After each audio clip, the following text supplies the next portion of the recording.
تمام تعریفیں اللہ رب العزت کے لیے ہیں اور ہر قسم کی رحمت اور درود محمد صلی اللہ علیہ وسلم کی ذات گرامی پر ہو۔ میرے بھائی، گزشتہ جمعے میں بنی اسرائیل اور اہل کتاب اللہ کے نبی صلی اللہ علیہ وسلم کے آنے سے پہلے کے کچھ حالات بیان کیے گئے تھے۔ یاد رکھ لیں کہ قرآن مجید کے واقعات یا قرآن مجید بنیادی طور پہ کئی دفعہ بتایا گیا ہے کہ یہ اللہ کی کتاب 3 حصوں میں بظاہر تقسیم ہے۔ ایک حصہ ہے اللہ تعالیٰ کا تعارف، اللہ تعالیٰ کی توحید، اللہ تعالیٰ وحدہ لا شریک ہے، اللہ تعالیٰ غفور الرحیم ہے، اللہ تعالیٰ جبار اور قہار ہے۔ دوسرا بتایا گیا ہے کہ اللہ تعالیٰ نے حکم دیے ہیں، یہ کرو اور یہ نہ کرو، نماز قائم کرو، زکوٰۃ ادا کرو، فلاں برائی کے قریب نہ جاؤ، فلاں برائی کے قریب نہ جاؤ۔ اور تیسری چیز ہے واقعات، پہلی قوموں کے واقعات۔ اس لیے اللہ تعالیٰ نے بیان فرمائے ہیں تاکہ ان کو جان کر ان پہ ایمان لایا جائے کہ جو اللہ نے بیان فرمایا ہے وہ برحق ہے، اور ان قوموں کے واقعات عبرت کے لیے بیان کیے گئے ہیں تاکہ جنہوں نے اللہ کے حکم کو مانا ان کا انجام یہ اچھا ہوا، اور جنہوں نے اللہ تعالیٰ کے حکم کو نہ مانا ان کا انجام اور اللہ تعالیٰ کا عذاب ان پر اس طرح ہوا۔ اور سب سے زیادہ پورے قرآن مجید میں جس قوم کا تذکرہ ہے وہ ہے بنی اسرائیل، جس کو ہم اہل کتاب کہتے ہیں۔ اس قوم کا سب سے زیادہ تذکرہ جو ہے وہ موجود ہے قرآن مجید میں۔ گزشتہ جمعے میں یہ بیان کر دیا گیا تھا کہ حضرت ابراہیم علیہ السلام کے بیٹے حضرت اسحاق علیہ السلام جو کہ پیدا ہوئے تھے اس جگہ میں، جس جگہ کو آج ہم فلسطین کہتے ہیں، اس وقت اس جگہ کا نام کنعان تھا۔ اس علاقے میں پیدا ہوئے ہیں،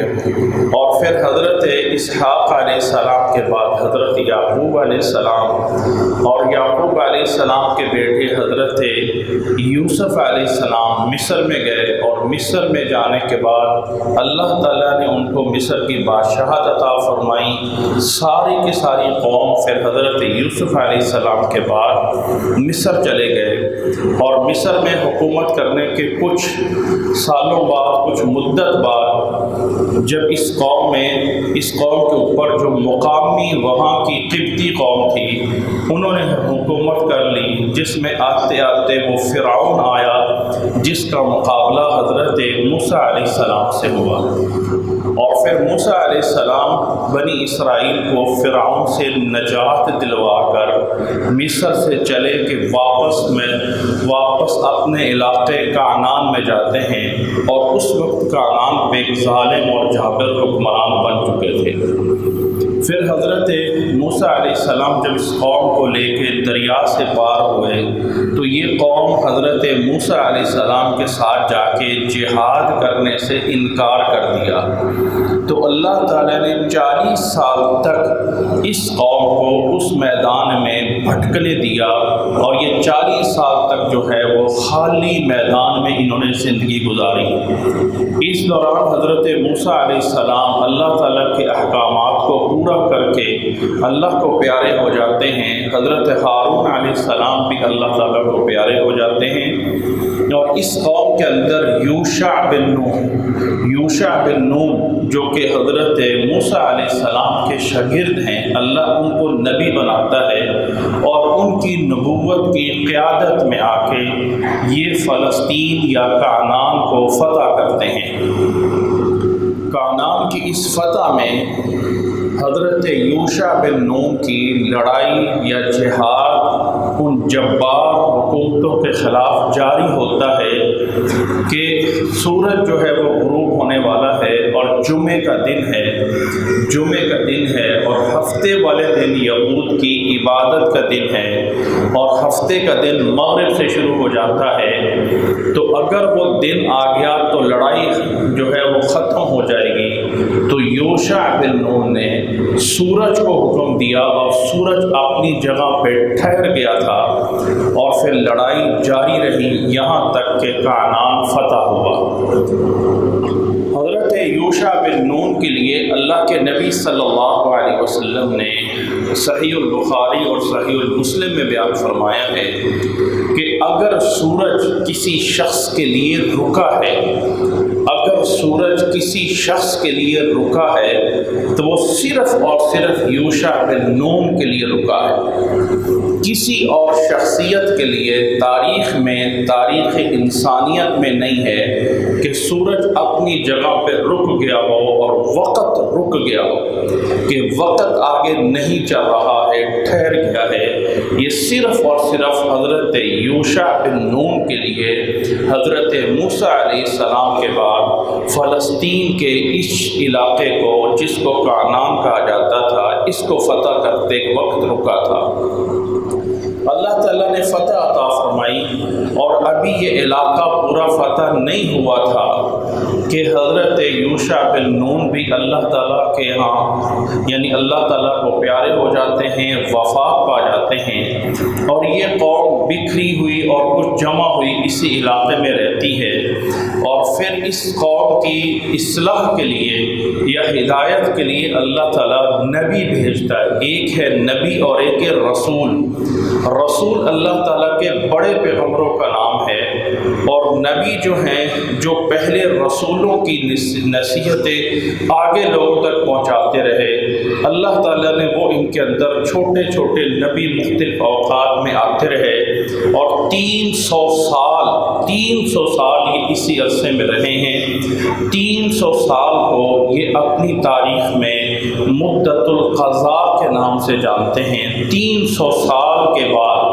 فلسطین میں آنے کے بعد 300 سال کے بعد پھر اپنے نبی شمائیل سے یہ عرض کرتے ہیں کہ اللہ سے دعا کریں کہ اللہ تعالیٰ ہمارے اندر کوئی بادشاہ بنائے جس کی قیادت میں ہو کہ ہم پوری طرح اپنے علاقے کو فتح کریں۔ تو نبی کی دعا سے جالوت کو ان کے اندر مقرر کیا جاتا ہے، جس کا واقعہ اللہ تعالیٰ نے سورۃ بقرہ میں بیان کیا ہے۔ خلاصہ اس واقعے کا یہ ہے، پچھلے جمعے میں بھی سن لیا تھا کہ جالوت کی پھر نگرانی میں یہ لڑائی کرنے کے لیے جاتے ہیں، اور اللہ تعالیٰ راستے میں آزماتا ہے کہ ایک نہر سے گزرنا ہے۔ جنہوں نے نہر سے پانی پی لیا، پیٹ بھر لیا، وہ پھر لڑائی نہیں کر سکیں گے، اور جنہوں نے صرف ایک چلو پانی کا پی لیا، وہ لوگ آگے لڑائی کر سکیں گے۔ جب نہر گزرے، دوپہر کا ٹائم تھا، پیاس لگی ہوئی تھی، تو اکثر نے پانی پی لیا، تھوڑے سے بچے جنہوں نے پانی نہیں پیا تھا۔ پھر جالوت کی نگرانی میں تھوڑے سے لوگ آگے بڑھے، اور جالوت جو کہ اس وقت کا ظالم حکمران تھا، اس سے مقابلہ کیا۔ اس فوج میں حضرت داؤد علیہ السلام ایز اے سپاہی تھے۔ پھر حضرت داؤد علیہ السلام کے ہاتھوں جالوت مارا گیا، اور پھر اس کے بعد حکومت آتی ہے طالوت کے بعد حضرت داؤد علیہ السلام اللہ کے نبی بنائے گئے، اور اللہ تعالیٰ نے داؤد علیہ السلام پہ کتاب زبور نازل فرمائی۔ زبور آسمان کی 4 کتابیں، بڑی کتابیں ہیں، قرآن مجید، تورات، زبور اور انجیل ہے۔ زبور اللہ تعالیٰ نے حضرت داؤد علیہ السلام پہ نازل فرمائی، اور اللہ تعالیٰ نے بڑی خوبصورت آواز عطا فرمائی تھی، اس طرح کی آواز کہ جب اللہ تعالیٰ کے کلام کی تلاوت کرتے تھے تو آسمان میں اڑنے والے پرندے بھی اپنی جگہ پہ رک جاتے تھے اور حضرت داؤد علیہ السلام کی آواز سنتے تھے۔ حضرت داؤد علیہ السلام کے بعد ان کے بیٹے حضرت سلیمان علیہ السلام حکمران بنے، اور حضرت سلیمان علیہ السلام کو اللہ تعالیٰ نے ایسی حکومت عطا فرمائی کہ قیامت تک پھر اس طرح کی حکومت نہ کسی کو دی جائے گی اور نہ اس سے پہلے کسی کو دی گئی، کہ حضرت سلیمان علیہ السلام کی حکومت انسانوں پر بھی ہے، جانوروں پر بھی ہے، ہواؤں پر بھی ہے، کہ وہ ہر چیز کے اوپر حکومت کرتے ہیں۔ اور ان کی قیادت میں حضرت سلیمان علیہ السلام کے دور میں پھر مسجد اقصی کی تعمیر کی گئی، اور بہت بڑی تعمیر کی گئی۔ جنوں نے تعمیر کی، حضرت سلیمان علیہ السلام کی حکومت جنوں کے اوپر بھی تھی، جو بڑے بڑے پتھر اٹھا کے لاتے تھے اور بڑی بڑی تعمیر ہوتی رہی۔ حضرت سلیمان علیہ السلام کے دور میں ہی یمن سے ملکہ بلقیس کی حکومت ختم ہوئی، جو سورج کی پوجا کرتے تھے، اور سورج کی پوجا ختم ہوئی۔ الغرض ان کی حکومت کے بعد، حضرت سلیمان علیہ السلام کی حکومت کے بعد پھر ایک ایسا زمانہ آتا ہے بنی اسرائیل کے اندر کہ چھوٹے چھوٹے حکمران آتے رہے، چھوٹے چھوٹے نبی آتے رہے، اور یہ قوم آہستہ آہستہ بگڑتی گئی، اور حضرت سلیمان علیہ السلام نے جو تعمیر فرمائی تھی مسجد اقصی کی، ان کے اوپر رومیوں نے حملہ کیا، اور بخت نصر کے حملے کے بعد وہ مسجد گرا دی گئی، بالکل زمین کے برابر کر دی گئی،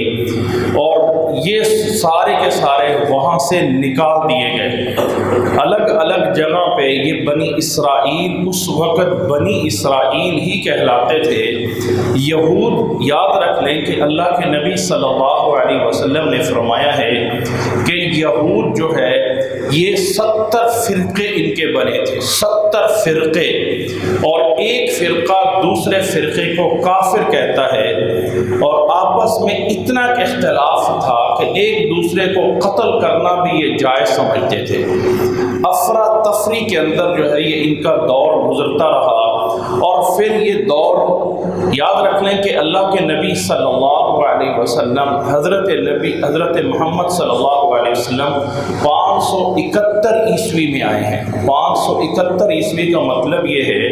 کہ آج ہم 2023 میں جا رہے ہیں،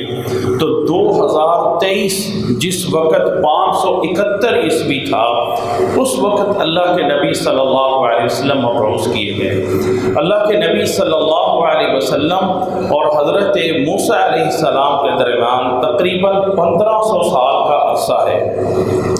1500 سال کے عرصے میں حضرت سلیمان علیہ السلام کا دور، حضرت سلیمان علیہ السلام کا دور تقریباً موسیٰ علیہ السلام کے بعد کوئی 400 سال کے قریب آتا ہے۔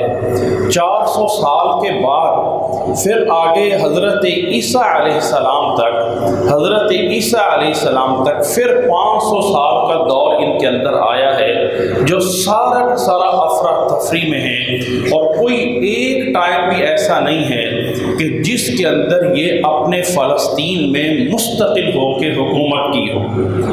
پھر جب 500 سال کا عرصہ پورا ہوتا ہے تو اللہ تعالیٰ حضرت مریم علیہ السلام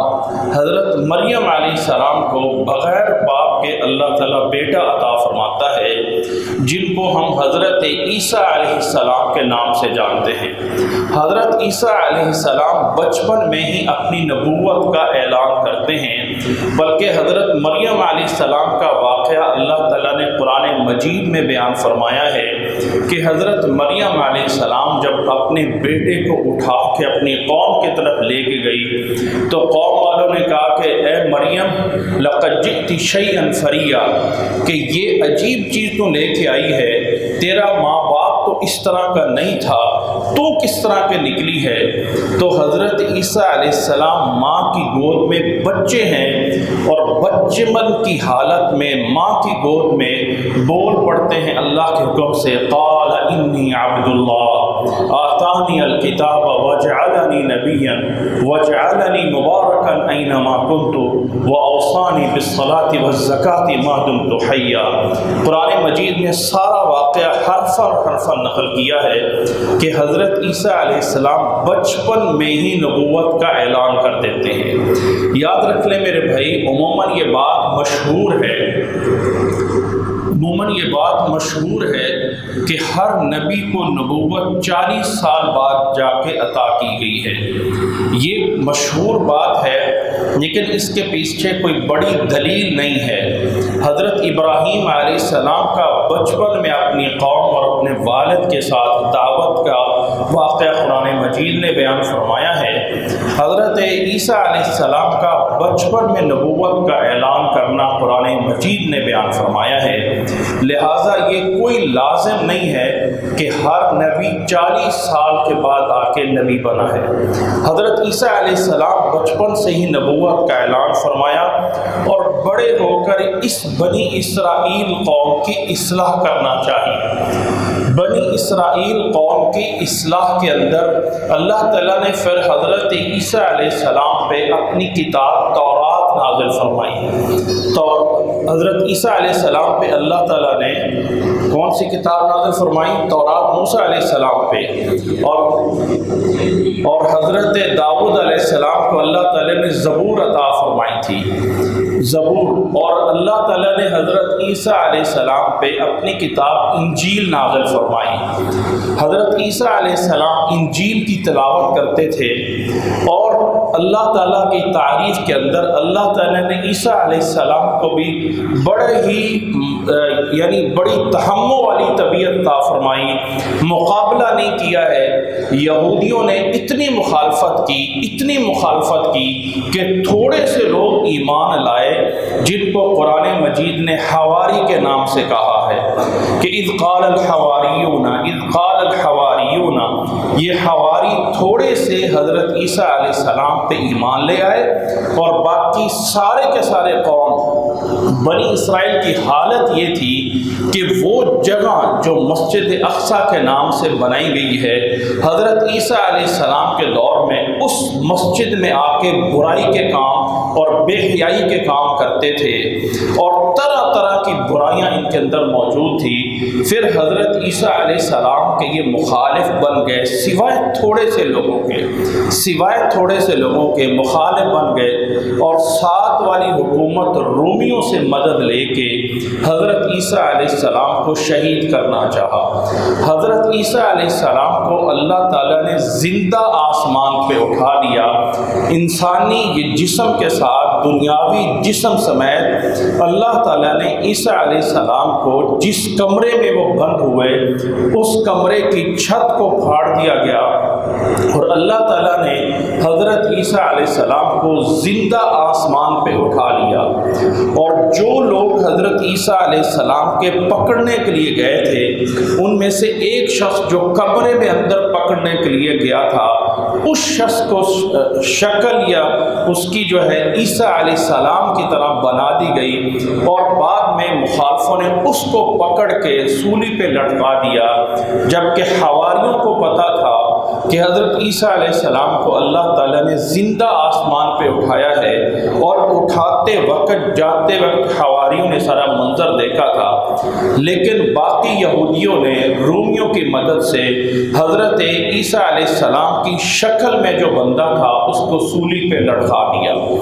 اور سولی پہ لٹکانے کے بعد پھر یہ قوم اسی طرح بغاوت میں رہی، اور حضرت عیسیٰ علیہ السلام کا مذہب تھوڑے سے ماننے والے انتہائی تھوڑے سے لوگ تھے، جو حضرت عیسیٰ علیہ السلام کے اس دین کو لے کے آگے چلتے رہے، اور پھر 300 سال کے بعد یہودیوں نے وہ تھوڑے سے جو عیسائی تھے ان کو بھی بدلنے کے لیے کوشش کی،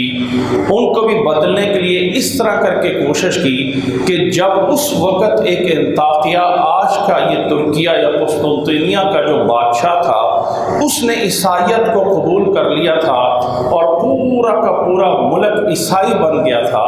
تو عیسائیوں نے یہ سازش کی، یہودیوں نے یہ سازش کی کہ ایک یہودی آ کے عیسائی مذہب قبول کرتا ہے، اور عیسائی مذہب قبول کرنے کے بعد آہستہ آہستہ سارے کے سارے عیسائیوں کا قائد بن جاتا ہے، اور قائد اور رہبر بننے کے بعد آہستہ آہستہ اس دین کے اندر تبدیلی اس طرح کر دی کہ اللہ کے نبی حضرت عیسیٰ علیہ السلام اصل میں اللہ کے بیٹے تھے جو بغیر باپ کے پیدا ہوئے، اور اللہ کے بیٹے جو ہے وہ انسانوں کے اوپر ایک گناہ ہے۔ ساری کی ساری انسانیت عیسائیوں کے ہاں یہ عقیدہ بنایا کہ اصل انسان پیدا ہوتا ہے گنہگار، اصل انسان پیدا ہوتا ہے مجرم اور گنہگار ہو کے، کیونکہ وہ والا گناہ جو حضرت آدم علیہ السلام نے درخت کو کھا لیا تھا، وہ پودا کھا لیا تھا، وہ انسان وہ گناہ ساری کی ساری انسانیت پہ ہے، اور ہر پیدا ہونے والا انسان بنیادی طور پہ گنہگار پیدا ہوتا ہے، اور پھر اس گناہ کے کفارے کے لیے سارے کے سارے انسانوں کی طرف سے حضرت عیسیٰ علیہ السلام کو صلیب پہ چڑھنا پڑا تاکہ پورے انسانیوں کی طرف سے کفارہ ادا ہو جائے۔ یہ نظریہ اور یہ عقیدہ پیش کیا، اور پھر اس عقیدے کو اتنا پھیلایا گیا کہ آہستہ آہستہ پورا کا پورا دین عیسائیت اور مذہب انسانیت جو ہے، مذہب عیسائیت اس عقیدے کا حامل بن گیا کہ اللہ تعالیٰ یا خدا یا معبود جس کو کہتے ہیں، یہ تین چیزوں کا مجموعہ ہے۔ ثالث و ثلاثہ جیسے قرآن مجید نے کہا ہے، تثلیث کا عقیدہ کہ ایک ہے حضرت عیسیٰ علیہ السلام، اور ایک ہے اللہ تعالیٰ، اور ایک ہے حضرت مریم علیہ السلام، یہ تینوں مل کر ایک معبود اور الہ بنتا ہے، اور اس کی تقدیس کے لیے وہ سلیب بنا دی گئی کہ اس کی عبادت کرنا اور اس کی پوجا کرنا اور تین خداؤں کو اس طرح کر کے پورا کا پورا دین جو ہے وہ بگڑ کے رہ گیا۔ اور پھر انہی عیسائیوں نے اس علاقے میں حکومت کی، اور یہی اس میں حکومت ہے یہاں تک کہ 570 عیسوی میں آ کے اللہ کے نبی محمد صلی اللہ علیہ وسلم مکہ مکرمہ میں پیدا ہوئے۔ اللہ کے نبی صلی اللہ علیہ وسلم جب مکہ مکرمہ میں پیدا ہوئے تو اس علاقے میں عیسائیوں کی حکومت تھی، پورا کا پورا روم عیسائی بن چکا تھا، پورا کا پورا روم عیسائی بن چکا تھا۔ اس علاقے میں حکومت عیسائیوں کی تھی، اور اس علاقے کا نام ایلیا کے نام سے رکھ دیا گیا تھا، کیونکہ یہاں پہ ایک اللہ کے نبی آئے تھے، اور اس نبی کے نام سے اس علاقے کا نام ایلیا رکھ دیا گیا تھا۔ یہ علاقہ جس کو آج ہم فلسطین کہتے ہیں، یا یہ پورا شام کا علاقہ اس نام سے معروف تھا۔ اللہ کے نبی صلی اللہ علیہ وسلم جس وقت دنیا میں مبعوث ہوئے، اس وقت یہود سارے کے سارے بکھر گئے تھے، اور 3 قبیلے ان کے مدینہ میں آ کے آباد ہو گئے تھے، اور وہ یہ کہتے تھے کہ ہماری کتابوں میں لکھا ہے کہ ہمارا اگلا نبی جو ہے وہ اس علاقے میں آئے گا، اور وہ یورپ کو اور سارے علاقوں کو چھوڑ کے 3 بڑے قبیلے بنو قینقاع، بنو نذیر اور بنو قریظہ، یہ 3 قبیلے مدینہ میں آ کے اللہ کے نبی صلی اللہ علیہ وسلم کے آنے سے پہلے آباد ہو گئے تھے، اور یہاں کے لوگوں کو یہ دعویٰ کرتے تھے کہ ہم بہت بڑے عالم ہیں، ہم نبیوں کی اولاد ہیں، اور اللہ نے اس کے بعد ہمارے اندر ایک نبی بھیجنا ہے جو عنقریب آنے والا ہے،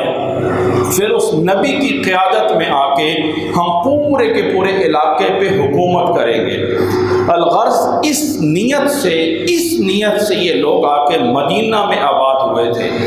اور اللہ تعالیٰ نے قرآن مجید میں فرمایا ہے کہ یہ مدینہ والے یہود، یہ مدینہ میں آنے والے یہود اللہ کے نبی صلی اللہ اللہ علیہ وسلم کو اتنا پہچانتے تھے، اپنی ان کتابوں کی نشانیوں سے اتنا پہچانتے تھے کہ اللہ تعالیٰ نے فرمایا یعرفونہ کما یعرفون ابناءہم، جتنا کوئی انسان اپنی اولاد کو پہچانتا ہے اتنا ان کو پہچان تھی کہ اللہ کا نبی ایسا ہوگا۔ پھر اللہ تعالیٰ کی حکمت یہ ہے کہ پچھلے جمعے میں یاد ہو میں نے بتایا تھا کہ حضرت ابراہیم علیہ السلام کے دو بیٹے، ایک اسحاق علیہ السلام جو کہ فلسطین میں پیدا ہوئے، اور دوسرے بیٹے جو بڑے بیٹے تھے حضرت ہاجرہ علیہ السلام سے، جن کا نام حضرت اسماعیل علیہ السلام تھا، جن کو اللہ کے حکم سے حضرت ابراہیم علیہ السلام مکے کے علاقے میں چھوڑ کے چلے گئے تھے۔ یہاں پہ وہ بڑے ہوئے، اللہ کے نبی تھے، اور پھر ان کی اولاد یہاں پہ چلتی رہی۔ ان کی اولاد میں ایک قبیلہ قریش تھا جو کہ حضرت اسماعیل علیہ السلام کی اولاد میں سے تھا۔ تو اللہ تعالیٰ نے 571 عیسوی میں اپنے آخری نبی محمد صلی اللہ علیہ وسلم کو بنو اسماعیل، حضرت اسماعیل علیہ السلام کی اولاد میں حضرت محمد صلی اللہ علیہ وسلم کو مبعوث فرمایا۔ اللہ کے نبی جس سن میں پیدا ہوئے اس سن میں بہت بڑا واقعہ پیش آیا، بہت بڑا واقعہ جس کو اصحاب فیل یا ہاتھیوں کے واقعے کے نام سے جانا جاتا ہے کہ مکہ کے اندر اللہ کا گھر، یہ کعبہ حضرت ابراہیم علیہ السلام کے دور سے چلتا ہوا آ رہا تھا، اور یہاں پہ حج اور عمرہ کرنے کے لیے لوگ دور دور سے آتے تھے۔ یاد رکھ لیں کہ نماز کا طریقہ، نماز، اللہ کی توحید، کچھ اخلاقیات اور حج اور عمرہ اور طواف، یہ والی عبادات حضرت ابراہیم علیہ السلام سے چلتی ہوئی آ رہی تھی۔ نماز میں کتنی رکعتیں ہیں، ہر رکعت میں کتنے رکوع ہیں، ہر رکعت میں کتنے سجدے ہیں، یہ تعیین اور فکس ہو کے اللہ کے نبی صلی اللہ علیہ وسلم جب معراج پہ گئے تو تب نماز فرض ہوئی تھی۔ اس سے پہلے کی نماز کتنے رکعتیں ہیں اور کتنی رکعتیں پڑھنی ہیں اس کی کوئی تعیین نہیں تھی۔ کوئی 1 رکعت پڑھ رہا ہے، کوئی 2 رکعتیں پڑھ رہا ہے، کوئی 4 رکعتیں پڑھ رہا ہے، کوئی 100 رکعتیں پڑھ رہا ہے۔ اللہ کے نبی صلی اللہ علیہ وسلم کے پیدا ہونے سے پہلے اس طرح کی عبادات کچھ موجود تھی، اور حج اور عمرہ کے لوگ یہاں پہ آیا کرتے تھے۔ تو یمن کے ایک بادشاہ، ابرا نامی بادشاہ نے 60,000 کا لشکر لے کے مکہ کے اوپر حملہ کرنے کے لیے آ گیا کہ یہاں سے میں اللہ کے گھر کعبہ کو ختم کرتا ہوں، اور اپنے علاقے صنعاء کے اندر جا کے اپنا گھر ایک بنایا کہ لوگ حج کرنے کے لیے وہاں آیا کریں۔ لیکن اللہ تعالیٰ کی حکمت یہ ہے کہ اللہ تعالیٰ نے اس سن میں 571 عیسوی میں چھوٹے چھوٹے پرندے جن کو ہم ابابیل کے نام سے جانتے ہیں، ان کے ذریعے اس ابرہہ کے پورے لشکر کو نیست اور نابود کر دیا، اور سارا برباد ہو گیا اور ختم ہو گیا۔ اور اس کے ان کی لاشیں اتنی بکھری کہ جب ان کے اوپر یہ چھوٹے چھوٹے پرندوں نے حملہ کیا تو لوگ بھاگے، جدھر کوئی بھاگ سکتا ہے ادھر بھاگ گیا، کوئی مدینہ طرف، کوئی طائف طرف، کوئی کدھر، جدھر لوگ بھاگتے گئے ادھر وہ پرندے واپس آ کے ان کو مارتے رہے، اور پورے عرب کے اندر ان کی لاشیں بکھر گئی تھی، جس سے پورے کے پورے علاقے میں ایک رعب پیدا ہو گیا کہ مکہ ایک مقدس جگہ ہے، اور اس مقدس جگہ میں لازمی اللہ تعالیٰ کی طرف سے کوئی بہت بڑا واقعہ ہونے والا ہے۔ اسی سن میں پھر اللہ تعالیٰ نے حضرت محمد صلی اللہ علیہ وسلم کو پیدا فرمایا، اور پھر اللہ کے نبی صلی اللہ علیہ وسلم مکہ مکرمہ میں 40 سال تک رہے۔ 40 سال تک کسی کو یہ نہیں پتا تھا کہ یہ پیدا ہونے والا شخص آخری نبی محمد صلی اللہ علیہ وسلم خاتم النبیین کہلائے گا۔ 40 سال کے بعد اللہ کے نبی صلی اللہ علیہ وسلم نے نبوت کا اعلان فرمایا، اللہ تعالیٰ کی طرف سے وحی دی گئی، اور وحی آنے کے بعد، اللہ کا پیغام آنے کے بعد، اللہ کا فرشتہ جو آسمان سے زمین پہ پیغام لے کے آتا ہے اس کو وحی کہا جاتا ہے۔ وہ پیغام اللہ تعالیٰ کا پہلا پیغام اللہ کے نبی صلی اللہ علیہ وسلم جب ایک جبل رحمت یا جبل حرا میں جو مکہ مکرمہ سے 3 میل کے باہر موجود تھا، اس کے اندر رات کے وقت موجود تھے، جو پہلا پیغام آیا، جو لیلۃ القدر تھی، رمضان کا مہینہ تھا، اور اللہ تعالیٰ کا یہ پیغام آیا، پہلا پیغام، اقرأ بسم ربک الذی خلق، خلق الانسان من علق، اقرأ وربک الاکرم۔ پھر اس پیغام کے بعد آہستہ آہستہ اللہ تعالیٰ کی طرف سے پیغام اور وحی آتے رہے، اور اللہ کے نبی صلی اللہ علیہ وسلم لوگوں کو ایک اللہ وحدہ لا شریک کی عبادت کرنے کی دعوت دیتے رہے۔ مدینہ میں یہودیوں کو پتہ چل گیا کہ وہ جو نبی آنا تھا وہ اللہ نے مکہ مکرمہ میں بنو اسماعیل کے اندر بھیج دیا ہے، اور بنو اسحاق کی اولاد میں وہ نبی نہیں آیا۔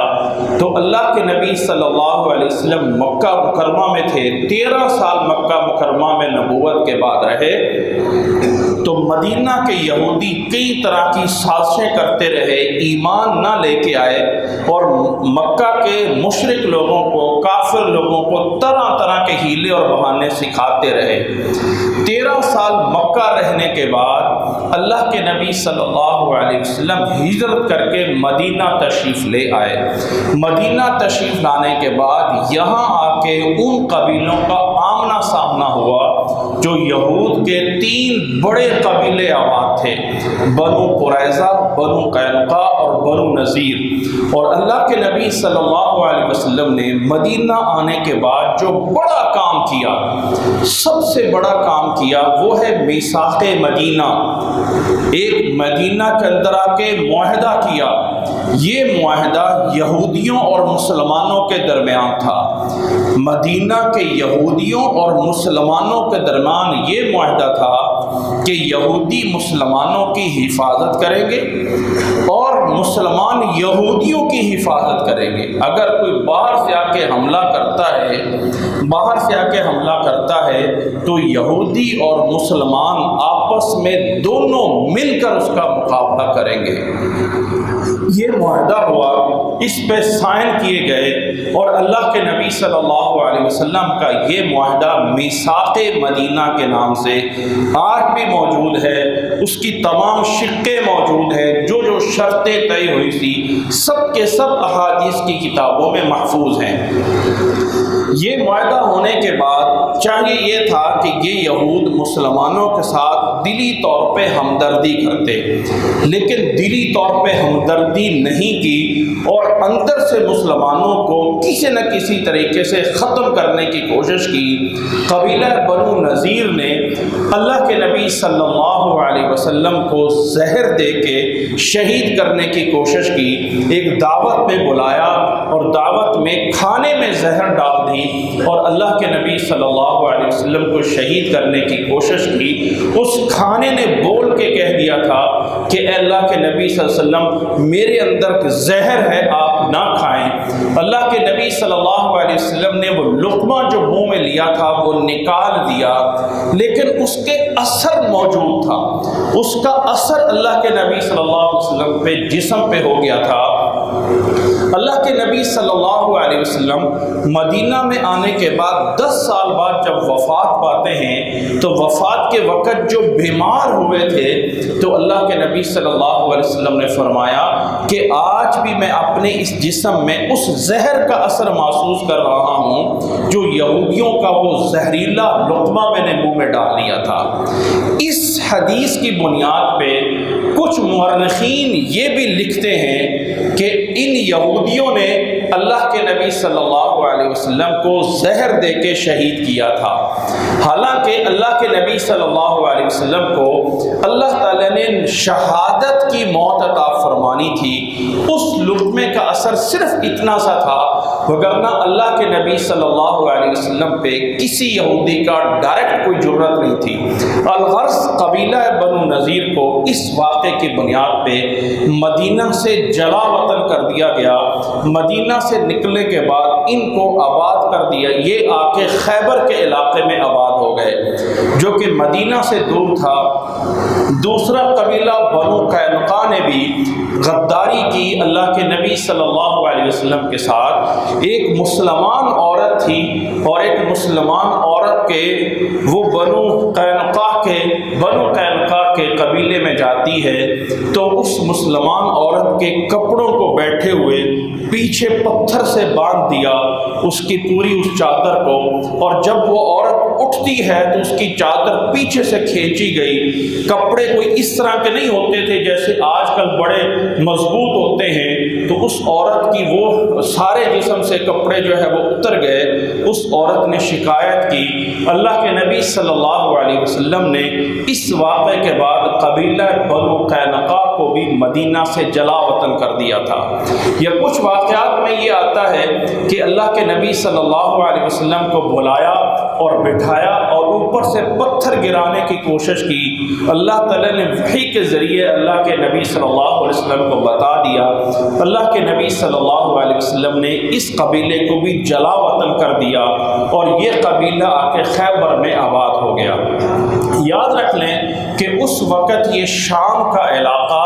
جہاں پہ فلسطین ہے، یہاں پہ عیسائی حکمران تھے اور یہ عیسائی گزشتہ 500 سالوں سے یہاں حکومت کر رہے تھے۔ حضرت عیسیٰ علیہ السلام کے پیدا ہونے سے پہلے سے لے کے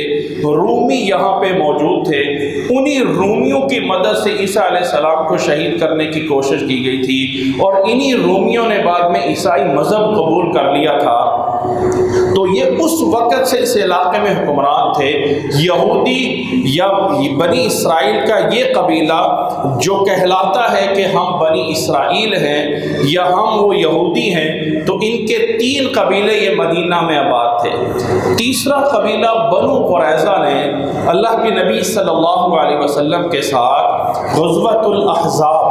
جو کہ سن 6 ہجری میں ہوا ہے، اس موقع پہ اللہ کے نبی صلی اللہ علیہ وسلم کے ساتھ غداری کی کہ جب باہر سے عربوں نے حملہ کیا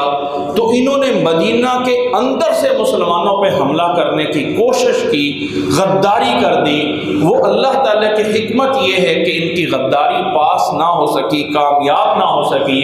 اور اللہ تعالیٰ نے پورے عرب کے قبیلوں کو شکست دی۔ اس کے بعد جب ان کی باری آئی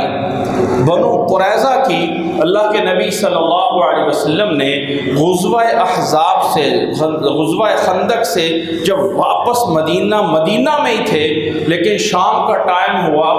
شام کے قریب ہوا ٹائم، عصر سے پہلے کا ٹائم تھا،